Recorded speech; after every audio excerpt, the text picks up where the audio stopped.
नमस्कार दोस्तों, स्वागत है आपका हमारे YouTube चैनल पर जिसका नाम है परीक्षिता एकेडमी। और आज के हमारे इस वीडियो में इंश्योरेंस लॉ के अंतर्गत हम बात करने वाले हैं भारतीय बीमा विधि के विकास के बारे में।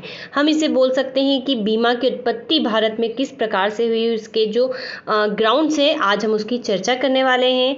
फ्रेंड्स, ये वाला जो हमारा लेक्चर है, लेक्चर सीरीज़ 2 है, जिसमें हम इंश्योरेंस लॉ को कवर कर रहे हैं। इससे पहले हमने लेक्चर 1 में इंश्योरेंस यानी कि बीमा के बारे में बेसिक बातें जैसे उसकी डेफिनेशन, इम्पोर्टेंस, उसकी विशेषताएं वगैरह सबकी बात की थी। आज हम यहाँ पर भारत में बीमा विधि के विकास के बारे में चर्चा करने वाले हैं। सो गाइस, चलिए हम इस टॉपिक को जितना सरल शब्दों में लेके आ सकते थे हमने उतनी यहाँ पर कोशिश की है।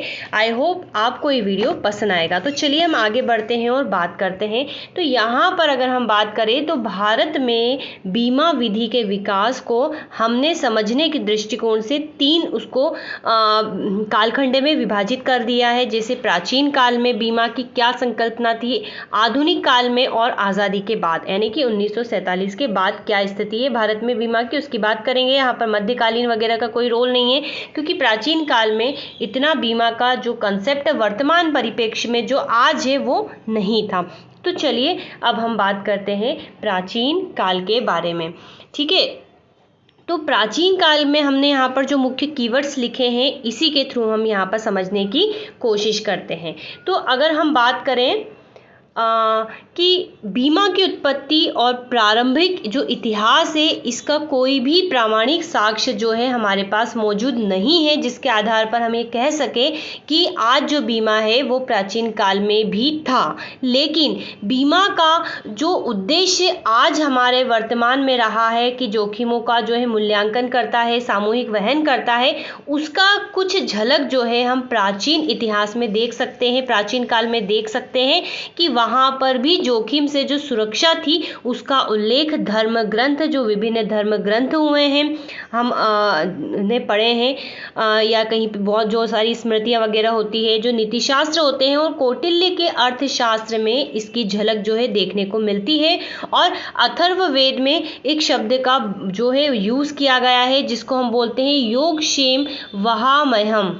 इसको जो है हमारे वर्तमान में जो लाइफ इंश्योरेंस कॉर्पोरेशन LIC है उसने अपने मोनोग्राम में भी शामिल किया है। तो उसमें भी जो है इसका जिक्र किया गया था, अर्थात वहाँ पर भी जोखिमों से सुरक्षा का उल्लेख था, मिलता है, लेकिन वर्तमान परिप्रेक्ष्य में जितना मजबूत है उस तरीके से नहीं था। अब जो मनु संहिता है, मनु संहिता में भी जो हानियां होती है उसको हिस्सों में बांटने की जो है परिपाटी थी, उसको का उल्लेख जो है मिलता है। तो लेकिन फिर भी ऐसा कोई साक्ष्य नहीं है जो आज आधुनिक समय में रूप में जो बीमा है उस समय प्राचीन काल में भी था। अगर हम बात करें आर्य शर्मा की तो ये बोलते हैं कि बीमा की उत्पत्ति के बारे में कुछ ज्ञात नहीं है, लेकिन बीमा अपने आधुनिक रूप में सबसे पहले कहाँ प्रकट हुआ, तो बीमा अपने आधुनिक रूप में सबसे पहले जो है प्रकट हुआ समुद्री और भूमि के क्षेत्र में प्रकट हुआ। बीमा का जो व्यवसाय है सबसे पहले बेबीलोनिया तथा भारत में हुआ, और पूर्वकालीन समय में अगर हम बात करें तो समुद्री तथा भूमि के यात्रियों को अपने जहाज़ों तथा माल की हानि होने का सबसे अधिक खतरा होता था। हमें पता है जब व्यापार होता था इस प्रकार से, मध्यकालीन समय की चर्चा आ चुकी है यहाँ पर प्राचीन काल से हटकर। तो यहाँ पर समुद्रों के माध्यम जो कई देश जो स्थानीय होते हैं ये इनका जो है जो प्रभुत्व रहता था, तो समुद्र के रास्ते से व्यापार अच्छी आसानी से होता था। तो वहां पर क्या होता था, इस बात का खतरा होता था कि या तो दुश्मन देश के द्वारा लूट लिए जाएंगे, या प्राकृतिक आपदा आ सकती है, या समुद्री लुटेरे लूट सकते हैं, या कोई दुश्मन राजा का व्यक्ति जो है अटैक कर सकता है, जिससे कि नुकसान होने की संभावना रहती थी। तो वहीं से जो है इसको आर्थिक हानि से बचाने के लिए जो एक व्यक्ति सहन नहीं कर सकता है, बीमा की संकल्पना का विकास हुआ। अर्थात समुद्र में होने वाली इस प्रकार से जो अप्रत्याशित हानि है, इसकी सुरक्षा के लिए समुद्री व्यापारियों ने आर्थिक हानि से बचने के लिए, जिसको एक व्यक्ति आसानी से सहन नहीं कर सकता है, एक उपाय निकाला। प्रारंभ में जो उपाय था स्वैच्छिक था, लेकिन अब आधुनिक समय में इसका जो स्थान है एक वैज्ञानिक तरीके से अधिनियम के माध्यम से ले लिया गया है, जिसके अनुसार विशेषज्ञों को विभिन्न समुद्री मार्गों का ज्ञान रहता है, और उसके अनुसार वे लोग एक निश्चित रकम के बदले समुद्री बीमा पॉलिसी करते हैं और साथ में सुरक्षा की जो है गारंटी लेते हैं। इसी ढंग से समुद्री बीमा का जो है जन्म हुआ। अर्थात समुद्र में अगर किसी प्रकार से कोई नुकसान हो रहा है तो कहीं हद तक उसके जो भार को कम कर दिया जाता था। तो इसके लिए क्या होता था, एक प्रकार की विशेष रकम निश्चित दर पर जो है ले ली जाती थी। बीमा की उत्पत्ति और अगर हम इसके इतिहास के बारे में बात करें तो हेल्सबरी लॉज ऑफ इंग्लैंड में बताया गया है कि इंग्लैंड में बीमा का विचार समुद्री व्यापार के वाणिज्यिक जोखिम के कारण उत्पन्न हुआ, क्योंकि यदि उनकी योजना जो कि पूर्व समय में जोखिमों से भरी होती थी सफल हो जाती तब उन्हें बहुत धन की प्राप्ति होती थी।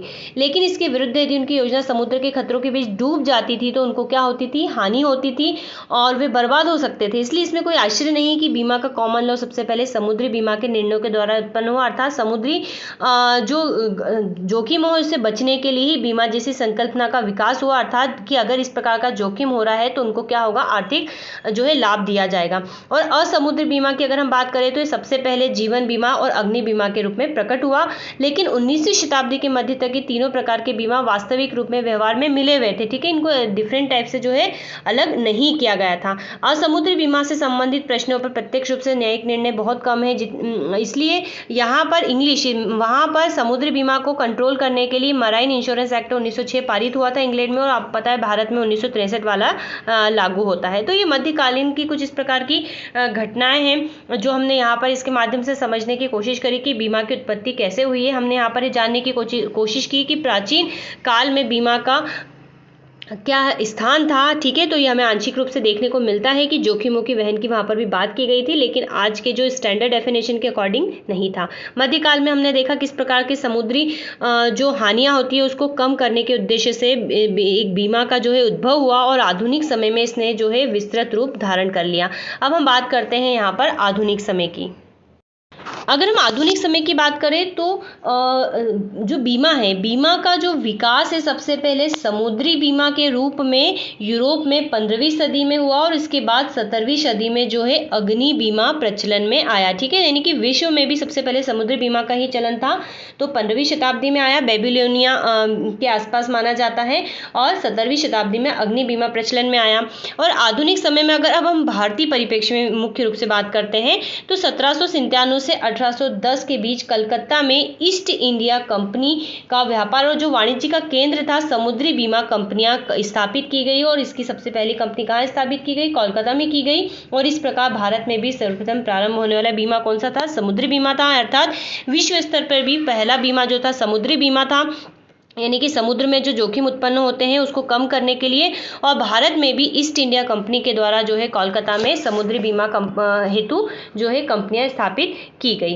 अब हम बात करें तो समुद्री बीमा के बाद अग्नि बीमा प्रचलन में आया, और इसका प्रारंभ भी ब्रिटिशर्स ने ही भारत में किया था। तो alliance British foreign fire insurance company के द्वारा किया गया, जिसने 1825 में मद्रास में एक एजेंसी की स्थापना की। ठीक है, भारत है, कलकत्ता इधर इस साइड पर है, तो यहाँ पर समुद्री बीमा की बात हुई, मद्रास में क्या हुआ, अग्नि बीमा की बात हुई। इसी प्रकार अगर हम इस चौथे बिंदु को समझें तो जब इस प्रकार के एजेंसी स्थापित हुई तो जो दूसरे विदेशी बीमा कार्यालय है, मुख्यतः ब्रिटिश ने प्रमुख ब्रिटिश व्यापारी संस्थाओं जो ट्रेडिंग हाउसेस थे जो भारत में आयात निर्यात के व्यापार के क्षेत्र में सक्रिय रूप से कार्य कर रहे थे, अपना प्रतिनिधित्व करने के लिए एजेंसी प्रदान की, और ऐसे संस्थानों ने बीमा व्यापार को अपनी क्रियाओं के साथ जो है जोड़ दिया। ठीक है, क्योंकि ये व्यापार कर रहे थे तो व्यापार पे भी इन्होंने जो है इंश्योरेंस यानी कि गारंटी वाली जो है चीज़ें लाना शुरू कर दी। ब्रिटिश व्यापारिक संस्थान, चाय के बागान, चीनी कारखाने, कोयले की खदानें, जूट मिले, सूती मिले, इस प्रकार के जो अन्य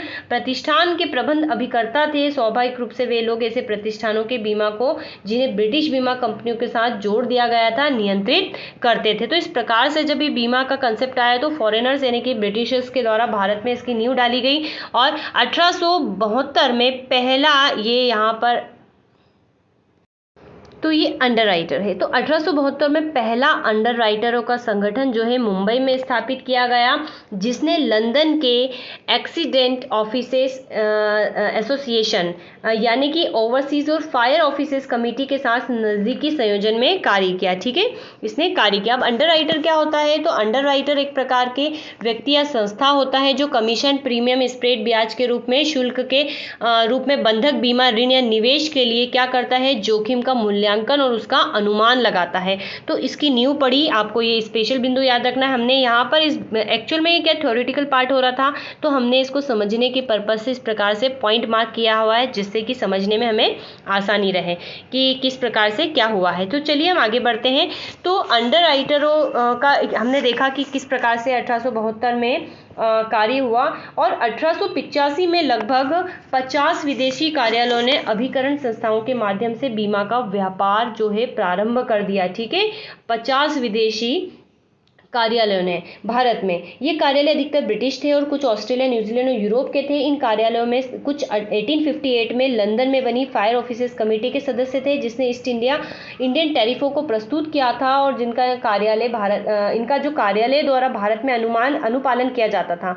चूंकि बहुत से कार्यालय इस टैरिफ बनाने वाली कमेटी के सदस्य नहीं थे, अतः प्रीमियम की दरों में कोई समानता नहीं थी। ठीक है, सब अपने अपनी अकॉर्डिंग जो है जोखिम का मूल्यांकन करते थे। तो इस प्रकार का जो है कार्य किया जाता था। जब आपको होने वाली या किसी भी व्यक्ति को होने वाली हानि का मूल्यांकन किया जा रहा है, हानि होने पर उसको जो है कुछ रकम दी जाती है, तो निश्चित रूप से प्रतियोगिता का बढ़ना स्वाभाविक है। तो भारत में अगर हम बात करें तो 1850 में सर्वप्रथम टिट्रोन, ठीक है, यहाँ पर ये टिट्रोन है, टिट्रोन इंश्योरेंस कंपनी नामक भारतीय बीमा कंपनी बनाई गई। तो हमने सेंटेंस को करेक्ट कर दिया है, टिट्रोन इंश्योरेंस नामक जो है भारतीय बीमा कंपनी बनाई गई।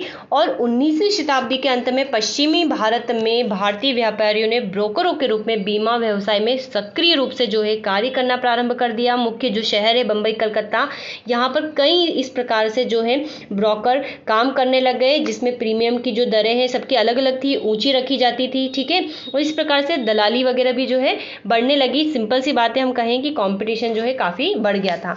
1882 में अगर हम बात करें तो बम्बई में अग्नि बीमा अभिकर्ताओं का एक संगठन बनाया गया अग्नि बीमा के लिए, और इसी प्रकार 1888 में कलकत्ता में और 1889 में मद्रास में जो है बनाया गया था। अब हम बात करें तो अग्नि व्यवसाय के लिए पहला भारतीय जो टैरिफ 1894 में बनाया गया, उसके बाद बॉम्बे सिटी और मुफस्सिल टैरिफ वर्ष 1895 में बनाया गया, जिसका अनुसरण जो है 1900 में कलकत्ता टैरिफ के द्वारा किया गया।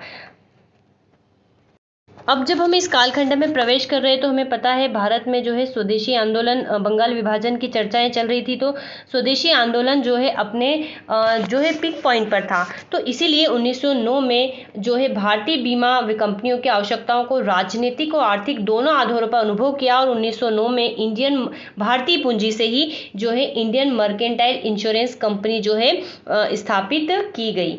राष्ट्रीय आंदोलन धीरे धीरे अधिक मजबूत होता गया, और पहले विश्व युद्ध की समाप्ति के बाद भारतीय बीमा के 7 बड़े सबसे बड़े कार्यालय जो स्थापित किए गए। ठीक है, तो जो फर्स्ट वर्ल्ड वॉर हुआ था हमारा 1914 से 18 के बीच में, जब ये ग्रोथ करता जा रहा था इस कंपनी में, तो यहाँ पर 7 बड़े कार्यालय जो स्थापित हुए, और द्वितीय फर्स्ट वर्ल्ड वॉर में और सेकेंड वर्ल्ड वॉर जो कि 1939 और 45 के बिटवीन हुआ था, द्वितीय विश्व युद्ध के दौरान भारतीय व्यापारियों द्वारा अनेक विदेशी व्यापार हाउसेस खरीद लिए जाने से बीमा व्यवसाय की संभावनाओं में जो है बढ़ोतरी हो गई।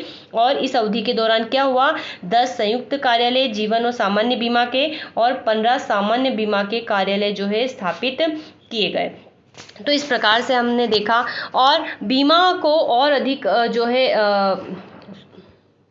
सुविधा बनाने के लिए फाइनली फिर भारतीय बीमा अधिनियम 1938 को जो है पारित किया गया। और ये वाला जो अधिनियम काफ़ी इंपॉर्टेंट है, मुख्य रूप से जो है इसी के थ्रू जो है रेगुलेट होता है आज भी। तो 1938 में भारतीय बीमा अधिनियम पारित किया गया। इस अधिनियम ने क्या किया, विदेशी तथा भारतीय दोनों प्रकार के सभी बीमाकर्ताओं यानी कि जो बीमा एजेंसी थी पर सरकारी नियंत्रण के एक समान जो है सिद्धांत लागू किए। जीवन बीमा और सामान्य बीमा व्यवसाय के लिए एक संयुक्त जो है ये एक एक्ट था, और इसके द्वारा निम्नलिखित विषयों से संबंधित प्रावधान थे। हम ठीक है, तो हम प्रावधान बता रहे हैं आपको यहाँ ने कि यहाँ पर सभी प्रकार के बीमा को जो है एक ही में शामिल किया गया था। आज वर्तमान में बीमा को 2 पार्ट्स में डिवाइड कर दिया गया है। एक होता है जीवन बीमा जिसमें लाइफ से जुड़ी बातें होती है, और इनकी सबके अलावा जो है सामान्य बीमा होता है। लेकिन उस समय सभी जो कंसेप्ट थे एक ही एक्ट में संलग्न थे। तो इस एक्ट में क्या प्रावधान किए गए, ठीक है, तो हमने इसको यहाँ पर लिखा नहीं है, आप इसको सुनिएगा। तो बीमाकर्ताओं का रजिस्ट्रीकरण और वैधानिक निक्षेप जो एजेंसियां होती है उसका रजिस्ट्रीकरण की प्रक्रिया थी, किस प्रकार से क्या किया जाएगा। सरकार को मियादी विवरण देना, प्रीमियम या कमीशन में छूट देने को निषिद्ध करना, किस प्रकार से क्या कमीशन वगैरह भी यहाँ पर फिक्स करने का जो है कोशिश की गई, जिससे एक समानता बनी रहे और जो है किसी के साथ धोखा ना हो। कमीशन दरों का स्थिरीकरण किया गया, जो अभिकर्ताओं को लाइसेंस देना और बीमा के सुप्रीडेंट का पद जो है बनाना इसमें जो है मुख्य रूप से शामिल था।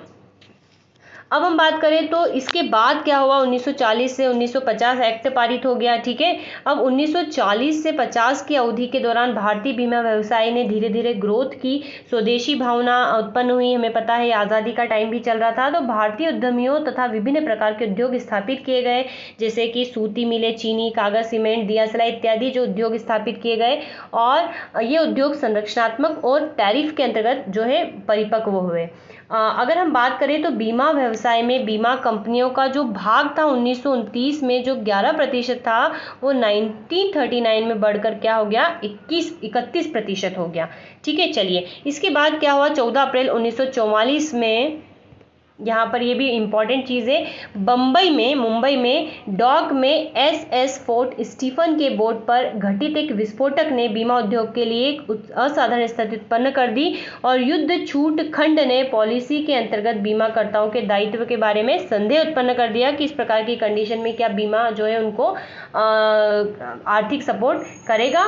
तो यहाँ पर सरकार ने संदर्भ में जो है एक दृष्टिकोण अपनाया और बीमित संपत्ति की हानि के लिए क्षतिपूर्ति प्रदान करने हेतु बॉम्बे एक्सप्लोजन ऑर्डिनेंस एक्ट अध्यादेश 1944 को जारी किया। क्षतिपूर्ति की इस योजना को असीमित संपत्ति और व्यक्तिगत क्षति तक भी विस्तारित कर दिया गया, अर्थात इस प्रकार की जो क्षति होती है तो उसके लिए भी बीमा वाला कंसेप्ट को लागू कर दिया गया। अब हमारा देश जो है एक काफ़ी कठिन परिस्थितियों से गुजर रहा था। आज़ाद हुआ, आज़ादी के बाद जो बंटवारे हुए, बंटवारे में मुख्य रूप से जो हमारा ये इंडिया है इसका जो बंगाल वाला पार्ट जो है डिवाइड हुआ, असम वाला पार्ट डिवाइड हुआ, और इसी प्रकार पंजाब वाला जो पार्ट डिवाइड हुआ, तो बीमा कंपनियों को काफ़ी जो है असुविधाओं का सामना करना पड़ा, लेकिन धीरे धीरे फिर से जो है स्थितियाँ संभालने की कोशिश की गई। अब हम जब आज़ादी के बाद प्रवेश करते हैं तो हमारा जो एक्ट चल रहा है भारतीय बीमा अधिनियम 1938, उसके में सुधार हेतु कई चीज़ें महसूस की गई और एक कमेटी का गठन हुआ जिसको नाम दिया गया कोसाजी जहांगीर कमेटी, और ये 1950 में इसने संशोधन किया था। तो यहाँ पर क्या हुआ, जब हमारा देश आज़ाद हुआ, हमारा संविधान बन रहा था, तो संविधान में मुख्य रूप से भारत जो उद्देश्य और निर्देशक सिद्धांतों के अनुरूप नागरिकों को क्या है, सामाजिक आर्थिक न्याय सुरक्षा प्रदान करने की बात की गई है। तो बीमा व्यवसाय ने भी क्या किया, इसको विनियमित करने, विभाजन से उत्पन्न परिस्थितियों को हल करने एवं सरकारी माध्यम से सामाजिक नियंत्रण प्रदान करने के उद्देश्य से क्या हुआ, 1950 में इस कमेटी को गठन किया, किसमें, इस वाले एक्ट जो हमने पढ़ा 1938 वाला, इसमें सुधार करने हेतु, और इसने कई संशोधन किए। ठीक है, और इसके मुख्य संशोधनों में क्या शामिल था, तो प्रबंध मंडल के खर्चों की सीमा को निर्धारित करना, मुख्य अभिकर्ता तथा साधारण अभिकर्ता को देय योग्य कमीशन की सीमा निर्धारित करना, और भारत में बीमा संगठन की स्थापना करने जैसी चीज़ें शामिल थी। साथ में इसने एक धारा 42B में भी संशोधन किया, और एक जो है एक संशोधन करके प्रस्ताव किया कि कौन सी धारा 12B, तो भारतीय बीमा अधिनियम 1938 की धारा B में संशोधन हुआ, और बोला कि कोई बीमाकर्ता 7 वर्ष के बाद मुख्य अभिकर्ता नियुक्त नहीं करेगा। ठीक है, इस प्रकार की कई सारी जो है चीज़ें की गई। बाद में 1951 में जो पंचवर्षीय योजना आई थी उसके माध्यम से भी जो है इसको प्रमोट किया गया, और इसके बाद जो है भारत में कार्यशील जो भारतीय तथा साथ ही विदेशी सभी बीमाकर्ताओं ने पुनः बीमा सुविधा प्रदान करने के लिए इंडिया री इंश्योरेंस कॉर्पोरेशन जो है 1956 को जो है बनाया। सभी बीमाकर्ता इस निगम को कोई स्थायी प्रतिशत पर अनिवार्य राशि देने को क्या थे, बाध्य होते थे, और 1961 में पुनः बीमा बाजार को अन्य पेशेवर बीमाकर्ता गारंटी एवं जनरल इंश्योरेंस कंपनी लिमिटेड की स्थापना द्वारा क्या हुआ, मजबूत किया गया। फिर इसी के साथ जीवन बीमा व्यवसाय का 1956 में क्या कर दिया गया, राष्ट्रीयकरण कर दिया गया, अर्थात इसको सरकारी बना दिया गया, एकाधिकार इस पर सरकार का हो गया, और एकाधिकार के आधार पर जीवन बीमा के व्यवसाय का संचालन करने के लिए भारतीय जीवन बीमा निगम जो है निगमित किया गया, LIC कॉर्पोरेशन की जो है स्थापना की गई, और 1964 में इसने क्या हुआ, साथ साथ सामान्य बीमा के क्षेत्र में भी प्रवेश किया। ठीक है, हमने आपको बताया जीवन बीमा और सामान्य बीमा को आज के वर्तमान में अलग अलग होता है, लेकिन इसको बाद में 1964 में एक ही जो है इसके उद्देश्य कर दी गए।